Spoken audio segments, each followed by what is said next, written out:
I'm Asim Das. I'm the CEO and founder of Centric. I'm Liz Anderson, and I'm the Western Regional Sales Manager at Centric. My name is Matt Winkoop, and I'm the Marketing Manager at Centric. And today we're here to talk about garbage. There's no garbage in nature because the ecosystems have evolved in a way that one aspect of the ecosystem, if it decays or is thrown away in some sense, becomes food for another part of the ecosystem. With our way of doing things, we have highly processed materials which cannot be essentially broken down in the environment, and they need to be somehow put in some place and covered up, and that's our garbage. Yeah. And most of the time, you don't even need to send any of it to the landfill. You can find a way to extend the life of a material if you just sort of think outside the box and find a way to deal with it responsibly. You can recycle plastics, most of them at least, and you can compost a lot of material that is plant-based or organic. Anything that you can throw back into a compost pile will turn back to soil. So why don't we do that? Why don't we set up those infrastructures in those communities so that we can dispose of those items responsibly? And the first aspect of reducing garbage is to refuse. To refuse or to reduce. So you reduce your wants, you reduce your needs, and you don't buy things which you really don't need in your life. We have to make the choice to become more aware and more educated. It's not out there being mainstream, television. It's a global issue at this point. There are countries that I think are much more aware of the problem, that actually live in the garbage maybe. They don't hide it as well as we do.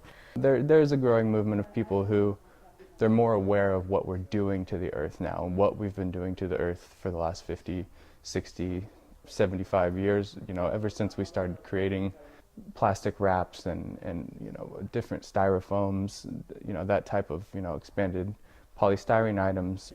There's so many different countries are working on this right now.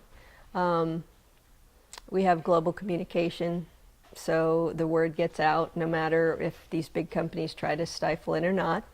And the children are starting to become educated at early ages.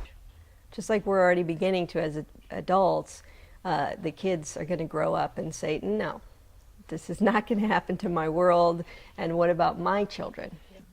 Here in the U.S., we are bottlenecked with all the, the greed and the institutions that just could care less, it seems, at the surface level, about what happens as a result of them making plastics or styrofoams or any of that.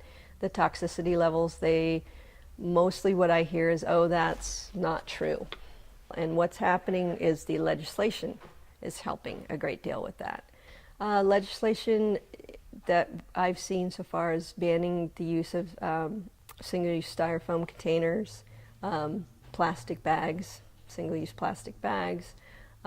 We have yet to see bans about using plastic containers, but that would be a next. If you look at Europe, they're way ahead of us on this. Germany, the UK, Spain, France, they're all kind of leading us in the right direction. The other thing which hopefully can emerge as well is technology which can make certain things which we make right now, which are considered garbage, not be garbage, but become food for other living systems in our environment.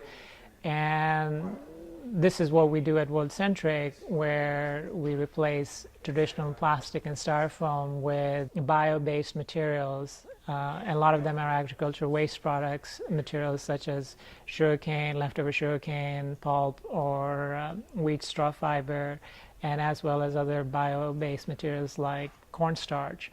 So these materials come from nature, are part of the environment, and once these products are disposed of, they can be composted and become food for microorganisms and convert back into soil and biomass, leaving no toxicity or pollution in the environment.